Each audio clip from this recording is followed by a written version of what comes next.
118편 22절과 23절 다 같이 한 목소리로 읽도록 하겠습니다. 시작.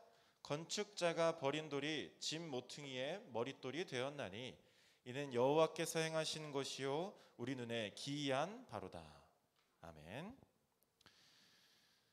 네, 너무 다들 이제 비어 계시네요. 여기 앞자리가 많이 비어가지고 네, 조금 앞으로 조금 당겨 주시면 좋을 것 같은데, 혹시 앞으로 당겨 주실 분?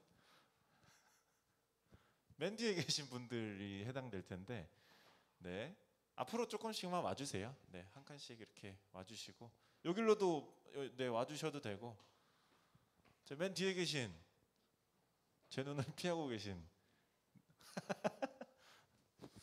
네, 감사합니다. 네, 감사합니다. 여러분 시험이 다 끝나셨죠? 그쵸? 네, 시험이 끝나도 아직은 좀 마음이 개운치 않은, 그럼에도 불구하고 개운치 않은 저희 이제 고등학생들은 여전히 좀 어두운 느낌이고, 네, 좀 그렇지 않은 분들은 좀 개운한 느낌이네요. 아주 고생 많으셨습니다. 아주 고생 많으셨습니다. 시험이 끝나는데 또 코로나가 심해져가지고 우울함이 좀 벗어지지 않는 것 같은데, 저희는 늘 이제 성경을 보면 현재 상황과 좀 거꾸로 생각을 하는 그런 기질이 있는 것 같아요.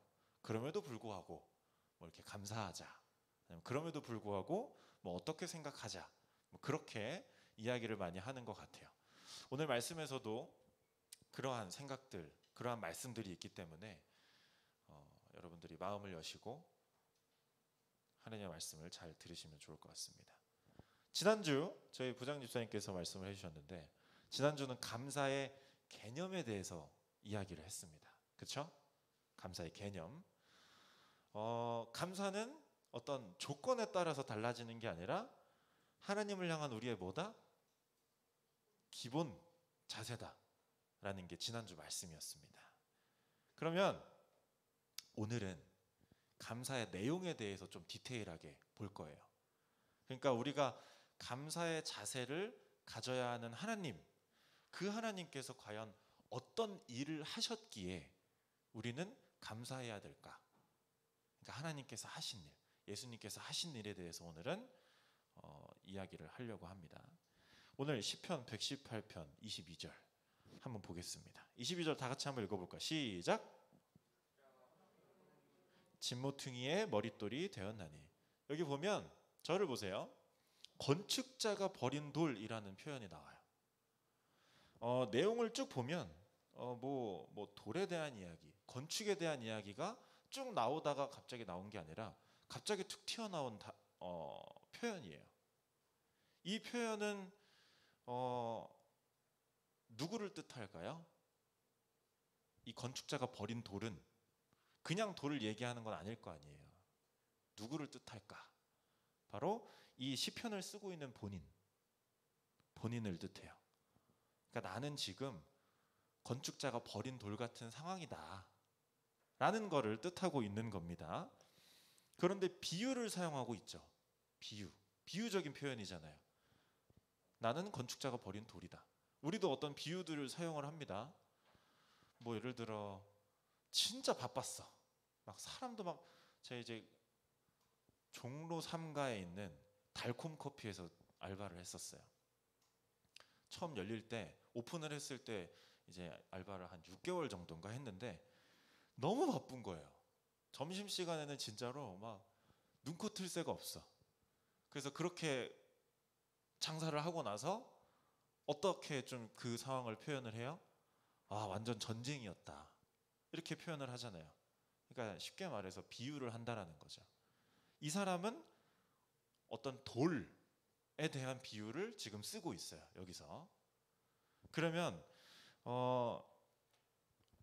우리가 건축자가 버린 돌이라고 했을 때 생각을 한번 해봅시다. 건축자는 뭐 하는 사람이에요?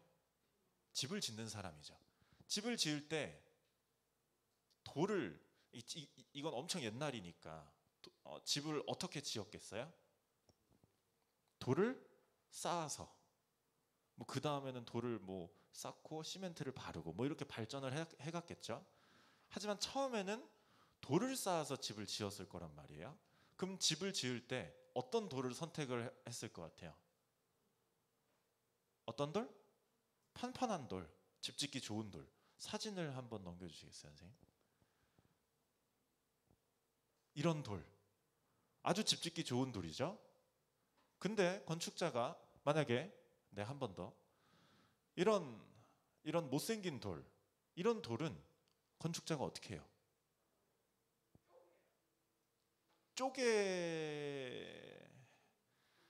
쪼개겠죠? 네, 이렇게 쪼개겠지만 그게 어려울 당시 다른 돌을 찾겠죠. 다른 평평한 돌을 찾을 거란 말이에요. 그럼 저 돌은 어떻게 해요? 버리죠. 여기서 표현하고 있는 게 이 건축자가 버린 돌, 쓸모없는 돌, 아무짝에도 쓸모없는 돌이라는 표현을 이 저자가 쓰고 있습니다. 근데 여기서 보면은 건축자라고 돼 있잖아요. 근데 원래 표현은 건축자들이에요. 그러니까 어떤 느낌이냐면 여러 명의 건축자에게 인정받은 쓸모없는 돌인 거예요. 그러니까 이때 당시 사람은 나는 여기도 저기도 어딜 가도 나를 어떤 쓸모 있는 사람, 그리고 내가 어떤 의지할 대상, 의지할 곳, 아무것도 없다라는 표현을 이 건축자들이 버린 돌이라는 표현으로 사용을 하고 있는 거예요. 네. 여기서부터는 조금 여러분들이 좀 집중을 해주셔야 되는데, 이 건축자가 버린 돌이라는 표현을 과연 어디서부터 썼을까? 그러니까 전에 내려오는 어떤 우리도 속담들이 있잖아요. 그리고 전에 내려오는 비유적인 표현들도 있고. 근데 이 버린 돌이라고 하는 개념을 이 저자가 만들어낸 것일까? 아니면 옛날부터 어떤 있었던 이야기를 그대로 쓴 것일까? 이걸 우리가 조금 알아봐야 돼요. 성경에서. 네, 알아봐야 됩니다. 이 저자가 돌이라는 개념을 어디서 가져왔을까라는 걸 알기 위해서는, 자, 다윗 왕국에서는 하나님께 예배를 드릴 때 어디서 드렸죠? 다윗 왕국 시대 때 하나님께 예배를 드리잖아요. 어디서 예배를 드렸죠? 성전, 다윗 성전, 솔로몬 성전에서. 사진을 넘겨주세요. 사실 좋은 게 이거밖에 없어서 어쨌든 건물로 지붕이 있고 잘 갖춰진 곳에서 하나님께 예배를 드렸어요. 그렇죠? 그러면 다윗 왕국 시대 이전에는 어디예요? 어디서 예배를 드려요? 광야 시대 때는 회막 혹은 장막에서 예배를 드려요. 네. 뭔가 조금 더 허접해졌죠? 그렇죠? 허접해졌어요. 그러면 출애굽한 다음이잖아요. 지금이 이 사진이 출애굽한 다음. 그럼 출애굽 전에, 그 전에 아브라함, 이삭, 야곱, 완전 옛날에는 어디서 하나님께 예배를 드렸을까요? 뭐라고요? 집에서. 또 아무 데서나. 그쵸, 아무 데서나가 맞는데 어떤 장소를 만들어서 했어요. 힌트는 노아가 홍수 이후에 뭘 만들어서 하나님께 예배를 드려요. 여호와의 이름을 불러요. 정답은 제단이에요. 제단. 어떻게 생겼어요? 못생겼죠. 못생겼어요. 점점 못생겨져 가요. 그런데 제가 보여드린 이 세 곳에 공통점이 하나 있어요. 그걸 말씀드릴 건데, 어쨌든 이 제단은 노아에서부터 아브라함, 이삭, 야곱, 모세까지 이 제단을 계속 쌓아요. 쌓아서 하나님께 예배를 드려요. 그런데 이때는 이스라엘 백성이라는 게 없었잖아요, 여러분. 이스라엘 백성이라는 개념은 언제 생겨요? 조금 어렵고 좀 지루한 걸 수 있는데 여러분들 다 아는 거를 제가 정리를 한번 하는 거예요. 이스라엘 백성이라는 개념이 언제 생길까요? 애굽에서 나올 때, 출애굽 때. 출애굽을 하면서 생겨요. 그러면 법도 당연히 언제 생길까요? 출애굽 때 생기죠. 어떤 법을 주죠? 하나님께서 십계명을 주시죠. 그 십계명에 이 제단에 대한 규칙이 하나 나와요. 성경을 찾아봅시다. 창세기래요. 출애굽기 20장 25절. 십계명 하면 이제 출애굽기 20장이 나오면 좋아요. 20장 25절을 한번 찾아봅시다. 출애굽기 20장 25절. 출애굽기 20장 25절 말씀. 자, 다 같이 한 목소리 읽어주세요. 시작.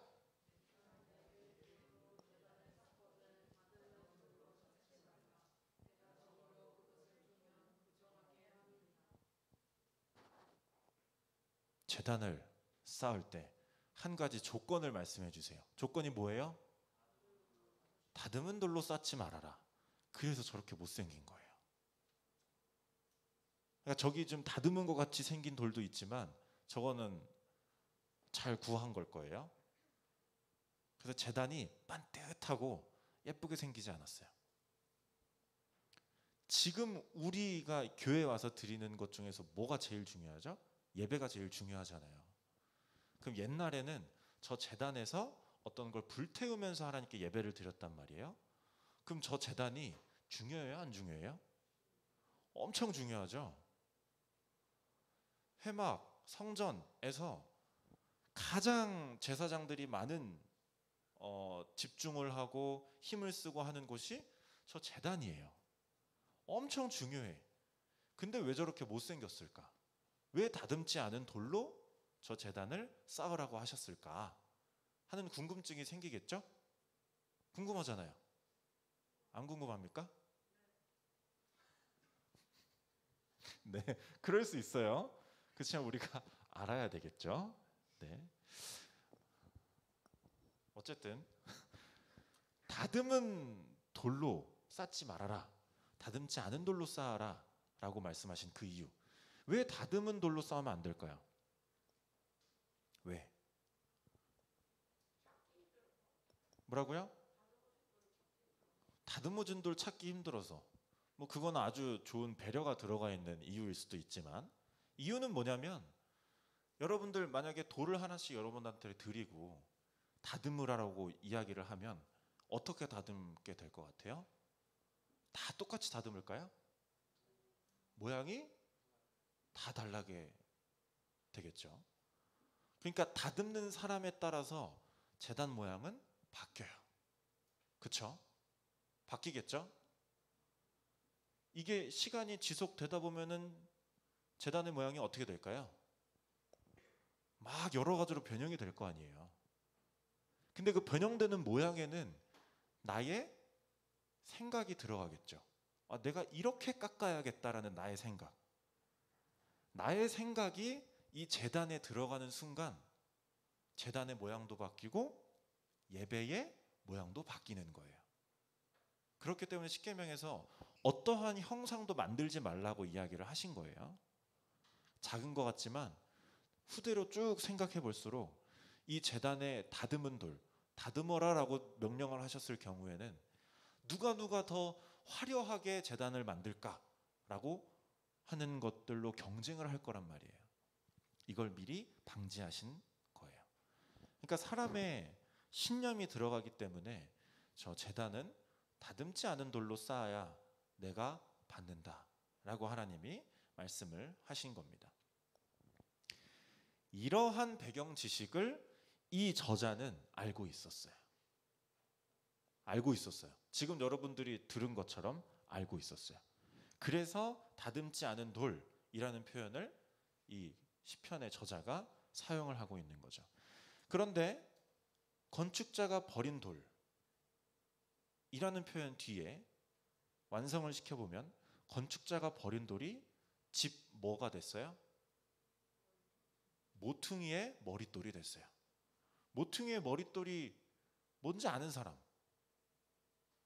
모퉁이의 머릿돌이라고 했을 때 딱 어떤 게 상상이 돼요? 잘 상상이 안 가죠. 자, 모퉁이의 머릿돌이 뭐냐면 여러분 집을 지을 때 집을 어떤 모양으로 지어요, 보통? 직사각형. 그럼 직사각형에는 뭐가 들어가요? 평면 이 일자만 들어가나요? 아니죠. 이 각이 만나면이 아니라 일자가 만나면 각이 생기잖아요. 그죠? 이 각이 생긴단 말이에요. 굴곡이. 그럼 이 모퉁이에 있는 돌이 이 집을 지탱하는 돌 중에서 가장 중요한 돌이 되는 거예요. 사진을 한번 봅시다. 보면 어떤 돌이 가장 중요해 보여요? 가장 중요한 돌이 뭘까요, 여기서? 맨 아래. 그리고 각에 있는 돌. 저 돌이 가장 중요하다고요.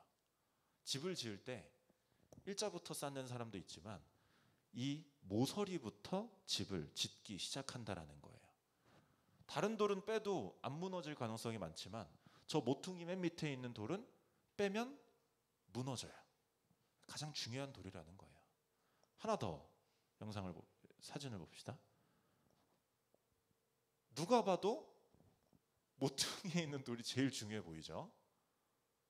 그러니까 엄청 중요하다라는 뜻이에요. 이 모퉁이에 있는 머릿돌은. 갑자기 버린 돌이 모퉁이의 머릿돌이 됐다라는 건 가장 중요하지 않던 돌이 가장 중요하게 됐다라는 거예요. 그러니까 집에서 버린 돌이 갑자기 집에서 가장 중요한 돌이 돼버린 이 대반전이 일어나는 거죠. 이 22절의 말씀에는 그 반전이 들어가 있는 거예요.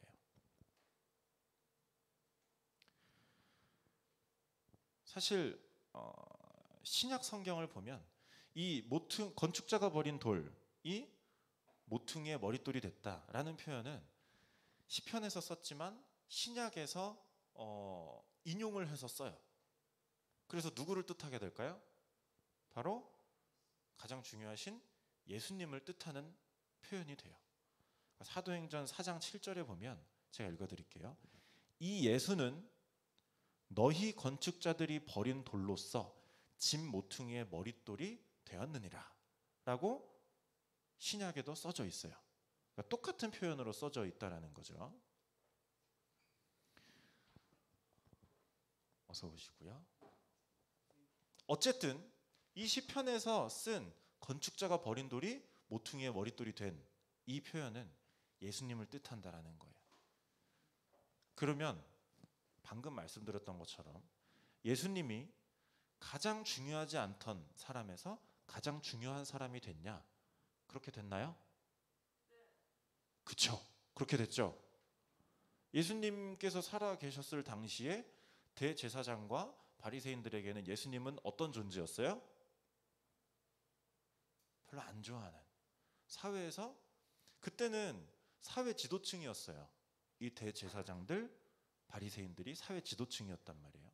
이 사람들이 예수님을 그렇게 좋지 않게 여겨서, 쓸모없는 사람으로 여겨서 결국 어디에다 버려요? 십자가에다 버리잖아요. 그런데 그 예수님이 어떻게 되세요? 우리가 구원받을 수 있는 유일한 방법을 여신 분이 되신 거죠. 그러니까 가장 중요하지 않은 존재에서 가장 중요한 분이 된 거예요, 예수님은. 그러니까 여기서 말하는 건축자가 버린 돌이 집 모퉁이의 머릿돌이 된 사건은 예수님이 쭉 살아오신 삶이랑 동일하게 된다라는 거죠. 이 예수님의 삶 자체가 우리한테는 감사할 수 있는 내용이 되는 거예요. 예수님이 이런 일을 하셨기 때문에 우리는 감사할 수 있다라는 거예요. 예수님의 삶과 우리가 무슨 관련이 있느냐? 예수님의 삶은 오직 우리에게 구원의 길을 열어주시려고 하셨던 삶이에요. 그러니까 구원의 삶이셨던 거죠. 예수님은 우리를 구원하시기 위해 태어나셔서 사시고 죽으셨기 때문에 우리는 예수님의 삶 자체가 우리에게는 감사의 내용이 될 수 있다라는 거예요. 쉽게 말해서, 쉽게 정리하면 우리가 하나님께 감사를 기본적으로 해야 하는데 그 이유는 뭐예요? 예수님이 우리를 구원해 주셨기 때문에, 모퉁이의 돌이 되셨기 때문에. 너무너무나 간단한 이유입니다. 여기서 예수님께서 하신 그 구원을 조금 다른 말로 표현을 해보면, 예수님은 가장 밑바닥에서 가장 중요한 존재가 되셨어요. 우리도 똑같이 예수님을 믿는 순간 똑같이 되는 거예요. 가장 낮은 존재에서 가장 높은 존재로 되는 거예요. 우리는 원래 어떤 존재예요? 구원받을 존재인가요? 원래? 그렇지 않아요. 우리는 원래 죽음을 기다리고 있던 존재예요. 그렇지만 예수님을 믿음으로 죽음에서 생명으로, 죽음에서 구원으로 변할 수 있는 가능성을 예수님께서는 몸소 보여주셨다라는 거예요. 그러니까 그냥 우리는 구원받을 존재라고 하면 조금은 우리에게 와닿기 힘들지만, 우리는 가장 낮은 존재에서 가장 높은 존재로 변할 수 있는 가능성을 가지고 있다라는 거예요. 그걸 누가 보여주셨어요? 예수님이 보여주셨다라는 게 예수님께서 우리에게 하셨던 이 22절에 나오는 표현 그대로라는 겁니다. 지금은 그렇게 생각 안 하실지 모르겠지만 또 언젠가는, 그리고 또 어떤 분들은 지금 매우 낮은 상태에 있다, 매우 가라앉은 상태에 있다, 스스로에 대한 자존감, 자신감 이런 것들과 싸우고 계신 분들이 분명히 계세요. 그리고 그럴 일도 찾아올 거란 말이에요. 그런데 그런 상태가 찾아오지만 우리가 예수님을 믿음으로 그 구원이라는 건 그냥 우리가 나중에 생명으로만 간다라는 것이 아니라 우리 삶이 바뀌는 것을 뜻해요. 우리가 생명력 없이 무엇이 행복인지 모르게 그냥 나만 잘 먹고 잘 살면 되겠다, 뭐 도와주는 것들, 지금 내가 도움이 필요한데 누굴 도와줘, 이러한 생명력 없는 삶을 사는 사람들이 예수님을 믿고 구원을 받으면 살아있음을 느끼고 생기가 있고 감사가 있고 즐거움이 있고 남들에게 감정이입을 할 수 있고, 나만 중요한 게 아니라 저 사람도 중요하구나라고 생각할 수 있고, 이러한 살아있는 삶으로 변할 수 있다라는 거예요. 그러니까 끝에 그냥 나는 똑같이 쭉 살다가 구원받는다, 이게 구원의 개념이 아니에요. 구원의 개념은 여러분들의 삶이 변화되는 걸 구원의 개념이라고 아시면 돼요. 그러니까 여러분들이 상황은 변하지 않을 수 있어요. 그렇지만 마음과 생각과 나의 기분, 감정들이 변화하게 되면 여러분들의 삶은 변화되는 거예요. 바뀌는 거예요. 예수님을 믿음으로 그러한 삶으로 여러분들이 변경될 수 있고 바뀔 수 있다라는 사실을 여러분들이 구원에 들어있다라고 반드시 기억하시기 바랍니다. 아셨나요? 무슨 말씀인지 알았나요? 구원은 그냥 내가 쭉 살다가 죽으면 원래 죽을 존재라고 생각했다가 뭐 그냥 쭉 살다가 죽으면 구원받겠지, 천국 가겠지, 그런 개념이 아니에요. 천국이란 표현도 여러분들 조금은 협소한 개념일 수 있어요. 하나님 나라라고 하는 게 맞는 표현일 수가 있어요. 그러니까 여러분들은 이미 예수님을 믿는 순간 하나님 나라에 살고 있다라는 거죠. 그러한 생각의 변화, 마음의 변화, 여러분들의 가치관의 변화, 믿음의 변화 같은 것들이 이미 다른 세상에 살고 있는 사람처럼 변화된다라는 거예요. 그게 구원, 그게 복음의 진짜 힘인 거예요. 그래서 여러분들 머릿속에 나는 구원받는다라는 개념이 죽으면 천국 간다, 아니에요. 예수님을 믿는 순간 하나님 나라에 살고 있다라는 개념이 올바른 표현이에요. 그런 것을 예수님께서는 직접 삶으로 우리에게 보여주셨다라는 거죠. 그래서 여러분들이 오늘도 조금 뭐 재밌는 내용이거나 어떤 그런 내용은 아니었지만 여러분들이 가지고 있던 구원 그리고 감사의 내용에 대해서 한번 읽어봤습니다. 알아봤습니다. 그래서 여러분들이 이 22절의 말씀처럼 그래서 28절에 보면 이 저자는 감사하고 있어요. 네, 감사의 표현이 들어가 있어요. 그래서 여러분들도 이 반전의 삶, 예수님을 믿는 순간 여러분들의 삶 자체가 변하는 삶, 그런 것들을 여러분들이 지금 알고 있지만 반드시 경험하시고 그리고 그 경험한 것을 누군가에게는 고백할 수 있는 이러한 단계를 여러분들이 꼭 삶에서 밟으시는 여러분들이 되기를 소망합니다. 그리고 그런 삶을 살면 정말 그리스도인의 삶을 사는 거예요. 큰 변화, 외적인 큰 변화 그런 것들을 여러분들이 생각하시는 게 아니라 여러분들 마음에 생기 있는 삶, 활력 있는 삶, 뭐가 행복인지 느끼고 행복을 고백하고 별거 아닌 것 같지만 여러분들 조금만 생각해보고 나중에 시간이 지나면 이러한 삶이 얼마나 얻기 어려운 삶인지 알게 되실 거예요. 그래서 여러분들이 그런 삶을 원하시고 그리고 유일한 길은 이 세상에 있는 것들로 가능한 게 아니라 성경에 있는 말씀 그리고 예수님의 삶, 그 복음을 받아들이는 것, 그것에서부터 우리의 삶의 변화가 가능하다라는 걸 여러분들이 믿고 고백하시고 경험하시기를 바랍니다. 아셨나요? 아멘이신가요?